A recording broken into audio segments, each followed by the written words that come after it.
Welcome back to another crochet tutorial with Cosy Rosie UK, and today I'm sharing you the brim variation on my basic Christmas hat, so you can take your elf style hat into a super simple Santa hat with that super cute fold. Before we get started, don't forget to hit that subscribe button and of course the notification bell so you never miss out on another one of my crochet patterns or tutorials again. For this hat, it is the same basic Christmas hat pattern that you can find. I've linked in the top right hand corner for you and in the description box below, and that pattern is set up to create just that basic hat pattern, and then you select your brim, and this brim option is of course that lovely ribbed Santa hat. If you haven't already made your basic hat, do head over to that video to get your basic shape all done and dusted, and I'm going to meet you back once you've actually worked all the way down to the bottom of your hat. This is just the video for the brim. So I've switched over to the hat that I have not got my brim worked onto. I've still got my yarn attached, but I am continuing in the same weight yarn. So I've been using Stylecraft Special Aran. This shade was red, and then this is their cream. And I'm going to be continuing to use my 5mm crochet hook, which is the recommended hook size for this weight yarn. And I do have a stitch marker in. I've got a stitch marker, and of course I've got a pair of scissors as well. So you should have completed adding your hat length and working those final rounds, ready to create your brim. This section is for all sizes, so regardless of which size you're making, we are just continuing on. It helps if I have the right side of my brim showing. Oh, I've had my stitch marker in, but not in my stitches. So let me just finish those last couple of stitches once again. There we go. So we're back to our marked stitch, which was the first stitch of the round, and we should have joined at the end of that round, but I've saved that to this point here. Once I've removed my stitch marker, I'm simply inserting my hook and slip stitching to join, and then we are going to change to colour B. In my instance, this is of course that lovely cream colour. I do love Santa hats that are white and red, but for me using a cream makes it a little bit softer and just makes it feel a little bit more vintage as well. So I'm just going to change colour. So I haven't done my chain one yet, so I'm just changing colour so I can pull down that red and hide that colour change a little bit. For the first round of our Santa brim, we start with a chain of 1. Now I haven't turned, I always turn after I've chained. So we should be almost working with the wrong side of our pattern facing us. So we're going to work back around. So we do need to make sure that we've turned, because what we're going to do is work into the back loop only to create that nice fold. So you can see here that this brim literally stands up by itself because we've worked just into the back loop of this round, and it causes the right side of the brim to show on the right side of our hat. It's not really right side, wrong side for ribbing, but you know what I mean. We want it so that it sits up by itself and it creates a nice ridge. So once you've done that chain of 1, we're going to work into the back loops only. And we need to make sure we're not working into our chain 1 or our slip stitch. So this is going to be my first stitch. Now normally we go underneath both loops, but we're actually just going to insert through the middle of the stitch and pick up that back loop only. So we've only got 1 loop of our stitch on. Now you might say, well, Fiona, that's front loop. If it is looking like your front loop, you have the wrong side of your hat facing. So if you were to lay it flat, you're now going to work back in the opposite direction. So you're almost working, the stitches that you're working, you can see the inside of your hat where you're working. All we're doing for this round is working 1 single crochet, 1 US single crochet into the back loop only of each stitch around. Now you may wonder why I'm not working over my ends. It just looks too messy when you're doing a different colour. I want to be able to hide that as much as possible. So we are quite literally working 1 single crochet into the back loop of each stitch around, back to the beginning. I haven't put my stitch marker in because I know that that colour change is where I started. So continue around working 1 single crochet into the back loop of each stitch around, and I will see you once you're back around to the beginning of this round, and that's going to complete round 1 for us.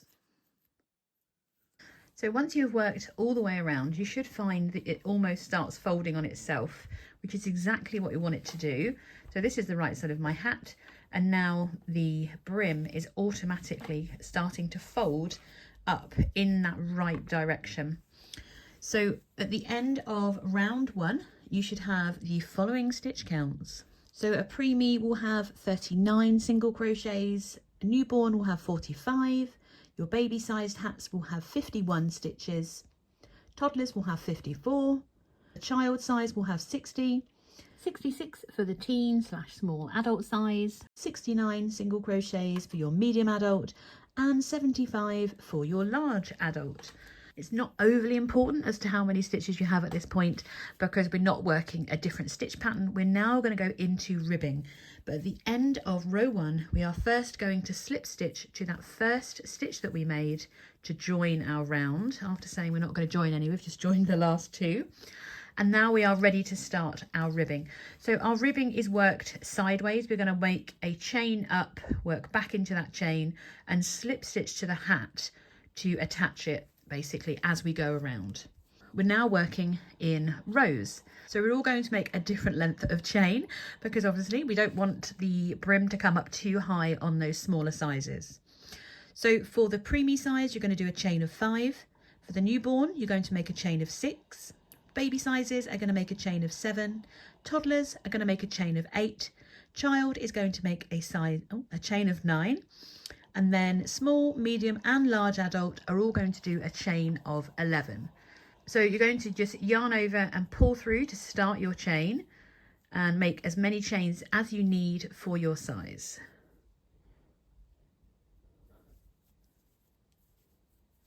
I'm doing a chain of 9 and you can kind of see how far up. That looks way too long. I don't know what size I'm making. So I'm making a child size on this one. I know obviously I've made loads of these hats already.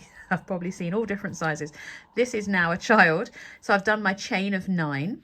Once you've made the chain that you need for your size, we're going to work back down that chain that we've made. So obviously you're working it in rows now, so you're going to come back down your chain as you would normally. So we're going to start by working into that second chain from hook, and we're simply just working 1 single crochet into each chain back down towards your hat. So that's 2 for me, 3. And sorry if you can hear my gardener is here, which sounds like I'm really posh. I don't have that big a garden, but I'm getting my lawn sorted out, because obviously it's now early winter or late autumn, and he's rotarying the grass just so we can get a head start on having a better lawn next year. Got 1 more to do, and once you've worked into each of your chains down, you should be 1 stitch count less at the end of this row than you started with your chain. So for instance, for those small, medium and large adults, you'll now have 10 single crochets, but you started with a chain of 11 because we started in that second chain from hook. Now the important bit is that we need to attach it to the hat. And we're going to do this after each round when we get back to the bottom. So this is where we've joined, and these are our next stitches. So you see there's a little something coming out of this stitch, which is where we slip stitched, joined and turned. So we're actually going to slip stitch into the next stitch on our hat. So this has got something in it. We're going into the next stitch and slip stitching, and we're doing it again. So do that 2 times, slip stitch into the next. We can then turn our work, but before I turn, I'm going to show you what it looks like. Not like much really at all, but we've got 1 row of stitches above where we first joined, and we've done 2 slip stitches. That's the important bit. We can then turn. Now you notice normally I would turn that way, but the reason I'm twisting is it covers up the slip stitches a little bit easier for me. Now white is obviously not always a fun colour to work with, but we need to skip those slip stitches we've just made. So 1 and 2. I need to tilt mine towards me to see. So there's slip stitch number 1, slip stitch number 2. This is going to be the next stitch I work into here. Slip stitch 1, slip stitch 2. We're skipping both of those, and we're going to insert into the back loop of that next stitch. And we're not doing a chain 1 after we've turned, we're going straight into our ribbing. So we insert into the back loop of the first stitch at the base of our hat, skipping both of those slip stitches and working 1 single crochet into the back loop of each stitch back up the ribbing that we've started creating. The weight of the hat is a bit awkward when you're first doing this, which is why it's quite nice to work at a table to start this. There we are. If you want to get really fancy, you can do a normal single crochet through both loops of your last stitch if you want to. It's not necessary, it just gives it a little bit of a neater edge. So you should have the same stitch count, and we should have worked into each stitch all the way up, but we skipped those slip stitches underneath, and what that does is it keeps the ribbing in line with the hat. So for row 3, we begin with that chain of 1, we turn, ready to work into the back loop of each stitch back down to the base of our hat. I must admit I do count these as I'm going because it's really easy to lose a stitch when you're doing your ribbing, especially when you're skipping this and skipping the slip stitches. So this should be number 9 for me here, and it is quite close to the hat and it feels a little bit tighter there. And then we're going to slip stitch into each of the next 2 stitches on our hat. So it's quite hard to see, but there is something in, looks like a stitch here, but if we were to hold our ribbing against our hat, this row we've just worked counts for that stitch here. So you've got something coming out of this one. So we're slip stitching into the next stitch for the row we've just done, and then we're slip stitching into the next for our next row of ribbing. So we can turn again, and we're ready to start ribbing again. Skipping those 2 slip stitches, that's my first stitch. Oh, that went blurry. Skipping our 2 slip stitches, we're going to work into the back loop of each stitch, back up once again.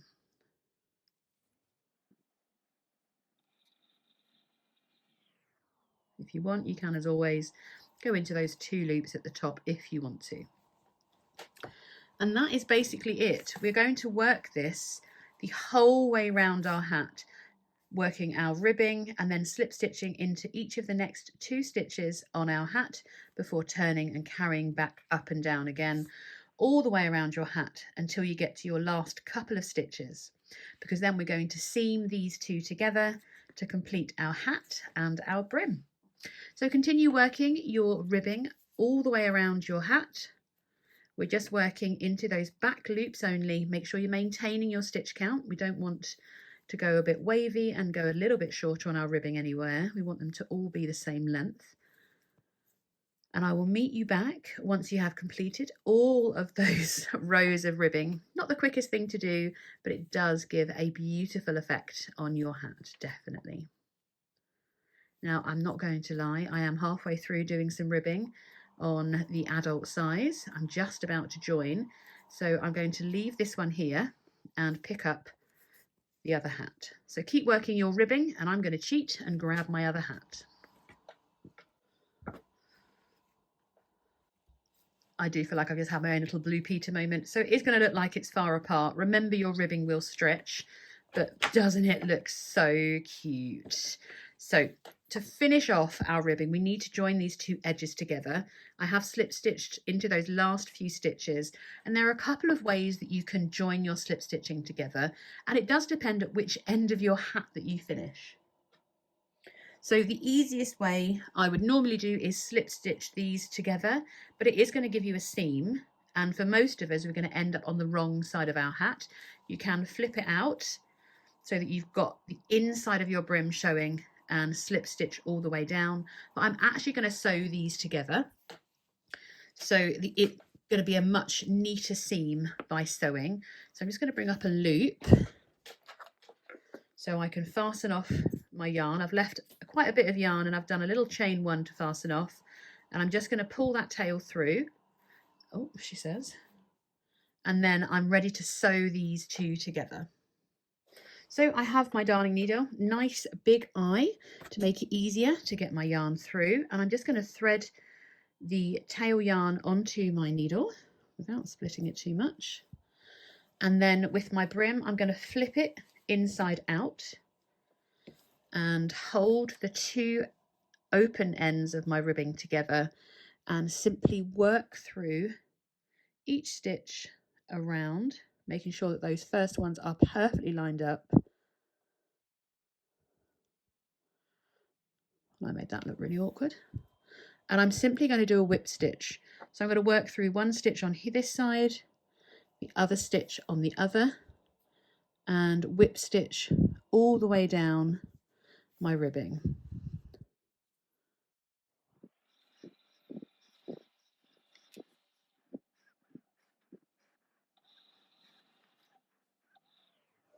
That's my last stitch to sew. I'm just going to turn that back out so you can see how, where did it go? How neat that join is. Oh, it is actually there. So without taking that off for a moment, I flip my brim back in just so you can see that it gives us that perfect finish. Whereas sometimes when we slip stitch them together, we end up with a bit of a lumpy brim. That is just where my tail is, so just don't worry about that. I will sort that out in a moment.